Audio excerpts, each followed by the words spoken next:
Welcome back to Lefty's Workshop. Where we left off before, we have the Pui made casting, which, as you see, we are not at Lefty's Workshop today. We're at my dad's workshop, and he kindly cleaned up a lot of what South Bend forgot to do 70 years ago.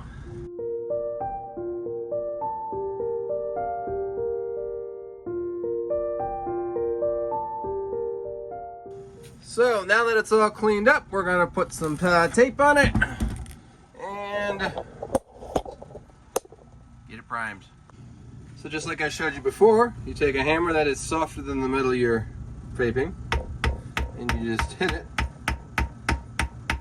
right along the edge. And that will give you perfect taping lines. No razor blade required.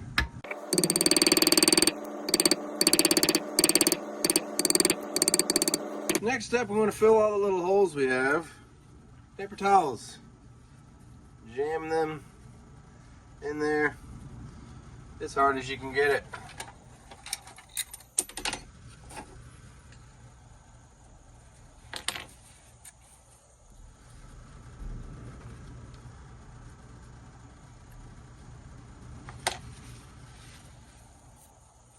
These towel holes here, those are just the ones that hold the screws for the guards.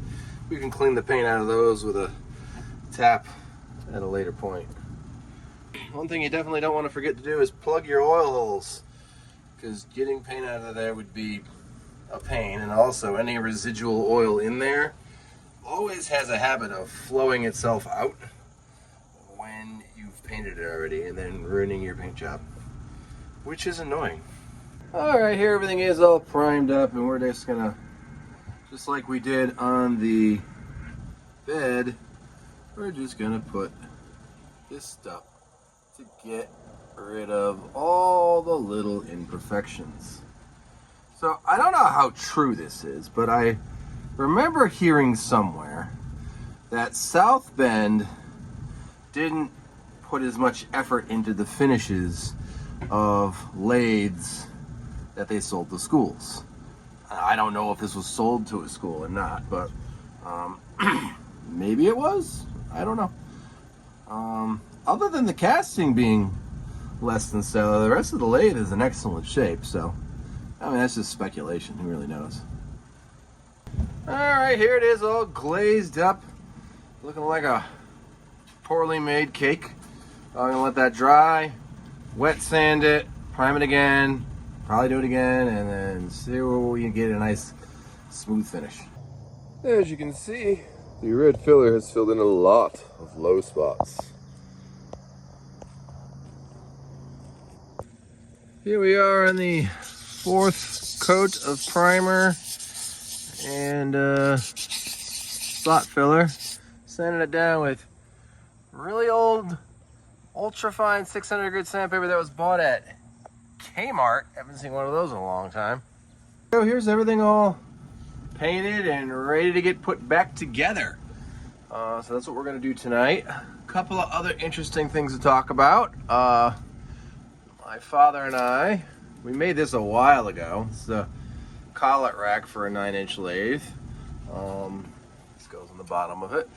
He's going to cast one of these for me well, after we leave. That takes him a while to do, but he made a stop for us.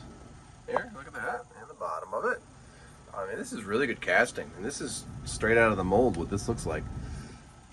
There's the bottom of it, so we'll finish all that up and clean it up at home. But now, we're gonna put it all back together. So the first part to reassembling this is to wire brush all of these things and get them all cleaned up, which I'm gonna do over here. Before we commence the wire brushing, this here, you know what that is? That's a sand mold to make a thread dial. I generally like it to go faster than this, but this is as fast as I can get my father's. We'll press the go.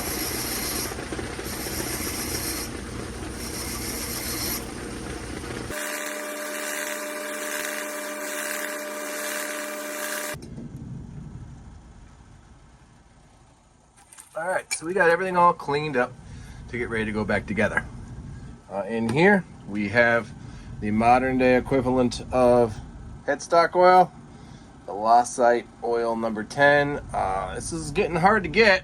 It's harder to find every time I need it. I bought that from my father, and it's hard to get. So I'll have to figure out another new thing soon. So the first thing that we want to do here is oil up this little bearing. All right, get her all nice and oiled. All right, yeah, nice and oiled. Now, this is a dirty, this is a very oily task. All right, next thing we want to do, we want to oil up our spindle, which is all clean now. Particularly this spot and this spot. Get it nice and rubbed in. Okay. Then oil all in here. I want this nice and oily. Got this in the mail a week ago now. This is the wick kit. You can get this on eBay for about $50, I think was what I spent on this. This is what it looks like. Now I know you might think, oh, $50, that's a lot of money for, you know, this thing. But it's well worth it, because you're not gonna clean the old ones, that's for certain. And this is just a heck of a lot easier. All right, so these are your important ones that we're gonna be dealing with today. These are our main bearing wicks. This is I think it's made out of wool. It's on the top. The spring part goes on the bottom, and that just soaks in oil and basically keeps everything nice and oiled. Put a little bit of oil in there, drop that one in, put a little bit of oil there. Now you may be wondering to yourself, hey, how the heck am I going to get that thing in there when those are in the way? I'll show you. You're going to grab yourself two small yet hard yet long things. In this case, I'm using a drill bit. Make sure it's clean. These little hole right here above the oiler is actually a breather, or it drains off oil when you put too much in. You push down the wick with your finger and then hold it down with this drill bit. Same thing on the other side. Hold it down. All right, that's all in there now. Just for good measure, give it extra oil. All right, now comes the delightful part. We take the main spindle, stick it in there. The first thing that needs to go on that is the bull gear. And the little button thing goes to that side. Alright. And an important thing, note the position of that key. We got the bull gear on there. Next thing we want to get on here is this thing, the cone pulley.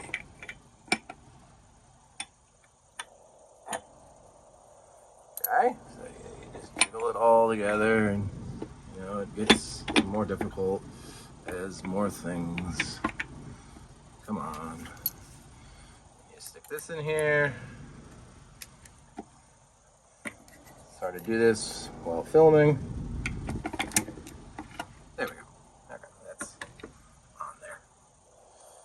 All right, so everything is lightly set up, but we haven't press fit anything yet. Now, as I said, you want to make note of the, oh, I got lucky here and it just fell in. All right, that's all together now. Now then I'm gonna go find a rubber mallet and hammer it in. Well, my father doesn't own a rubber mallet, at least one that I can find, and it's late at night and he's asleep. And I don't want to wake him up, so close your eyes and I'll get this on without scaring anybody. All right, so everything's in. Now we just pull these out. I actually found a rubber mallet in my dad's collection. Everything spins freely. All right, now, if y'all remember, nobody told me if this is factory or not. If this is like a later model thing, I have no idea. so I'm going to use it for now. If somebody tells me it's bad, I will change it. If you are my future customer and you are watching this and you don't like it, if you wouldn't like it, so yeah, you should probably change that. But unless somebody tells me, hey, that's wrong, that's what's gonna go in it. All right, so put the little notch on the should-be fiber bearing, or bushing in there, and spin this in there. It seems to be good enough for the time being. Tighten the little collar bolts.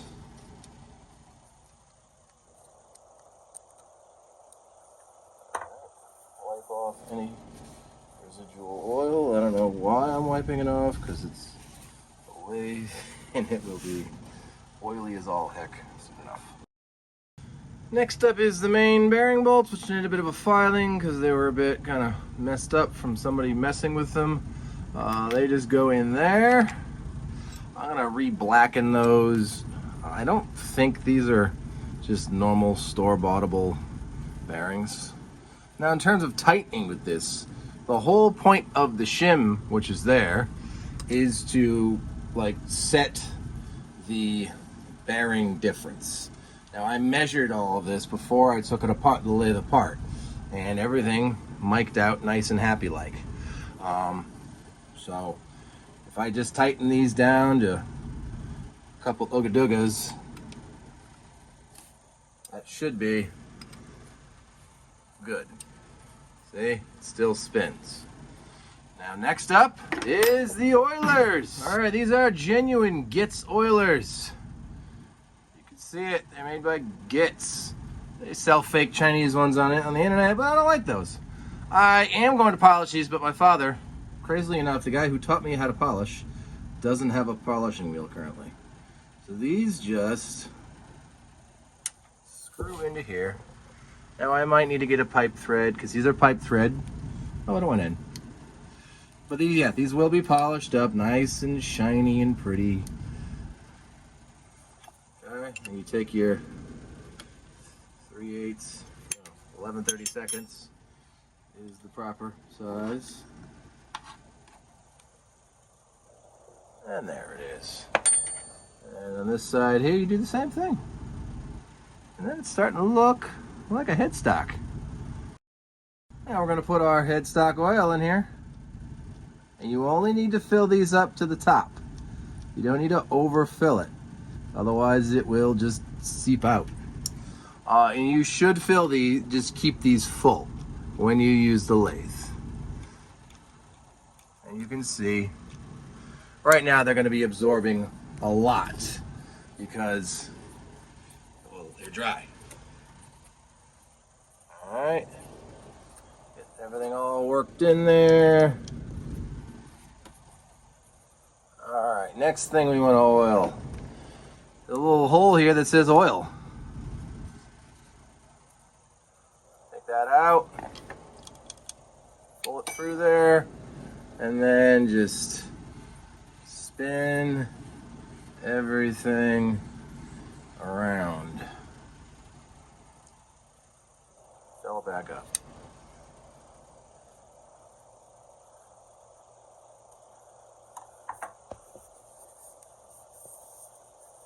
We're gonna clean all the oil off our fresh paint and put that back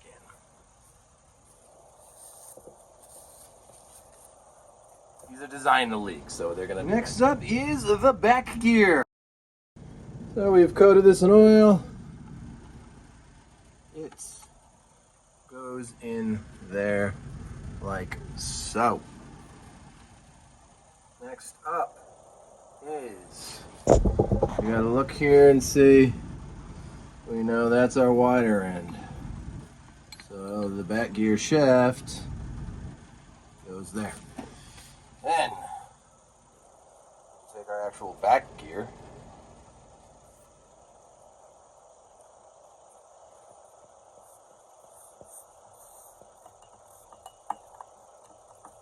Now I have covered everything with oil. No when your full gear guard gear bolt screws look like this? Well, when your dad has a nice little collet chuck that you made for him, you put in a 5/6. What size is this? You put in a 3/16 inch collet and you fix it. Don't forget to oil it. A little under-oiled. Turn around, and then you grab a nice little file, and you so much faster than doing it by hand, and then they come out looking brand new. Woohoo! Hello, as you can see, we are back in the lefty lair. We're going to finish up a couple of things today, namely the reversing lever. Over the weekend at my parents', I did get the headstock all put together. The last few seconds putting the guards on, the camera died and ran out of memory, and I had to do some stuff. That's looking really, really good. Everything nice and works. I do have to polish the oilers, and a piece of paint did get chipped up on the ride home since this rode in the soda box.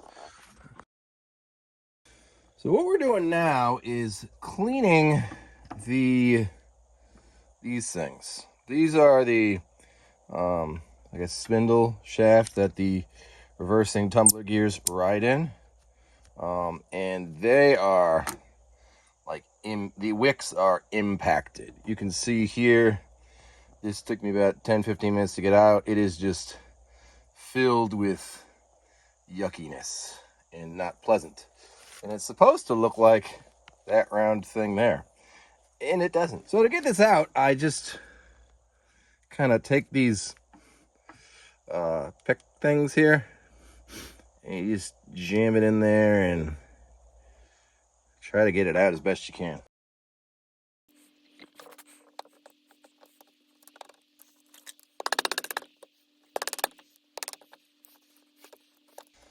As you can see, we got that out.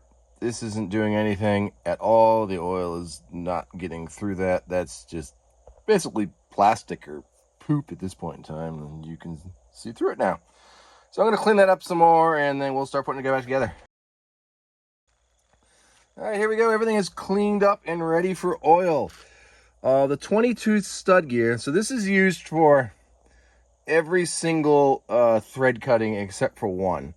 And that, I don't remember off the top of my head. This was a little messed up. I had to get some files on it. These are really hard to get for whatever reason.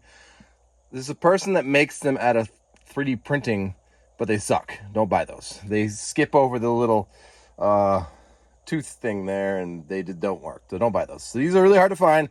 I once bought a whole lathe just for this part because I couldn't find one, and I tried making one.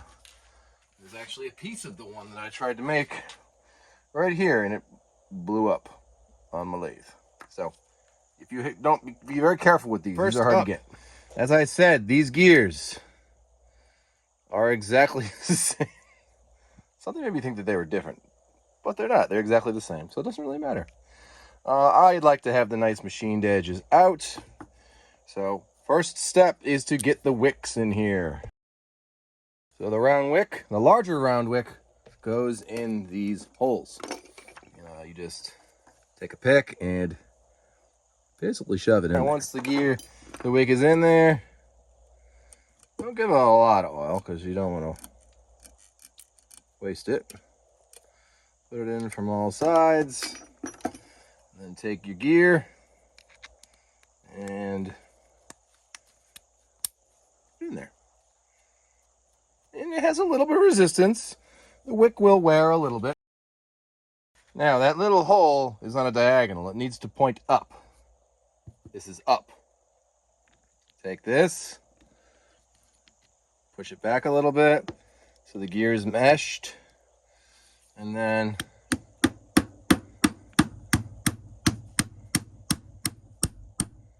it'll only go back as far as it needs to go. And now, take our nice clean things, put that on there finger tight. Now, oddly enough, these are not an American size. I don't know why. The lathe was made in 1956 in the United States. 9/16 is too small, 5/8 is too big. I don't have any 30-second screws, so I don't know why it would be that, but it is. So you take something like this, shove it in the hole so it doesn't spin, because you want that to be facing up. And tighten it on down. That's all it really needs. And as you see, it works. And you just do the last thing to do on the reversing gear is to put the 20-tooth stud gear on it. That goes there, and this bolt goes here. And again, 20 millimeter. I don't know why. And then that's all built and done. Put it on the machine. And it just goes on the side of the machine here. You put it like that, it hits the gear. Oddly enough, this is a little bit too long, and somebody put these washers on it. I'm gonna shorten it down at some point, but today is not that point. Tighten it up, we'll put it in neutral, so nothing goes anywhere I don't want it to go. Take some paper towels, clean off my greasy hands off of it. And that is the headstock done. So that's the headstock all done. It took a little bit longer than I thought it would, but I am very happy and pleased with it, how it turned out. It's got all new wicks in it. It's all painted. Everything's cleaned. Everything's adjusted. I'm very happy. So thanks for watching. Please remember to like, subscribe, and share, and I'll see you next week.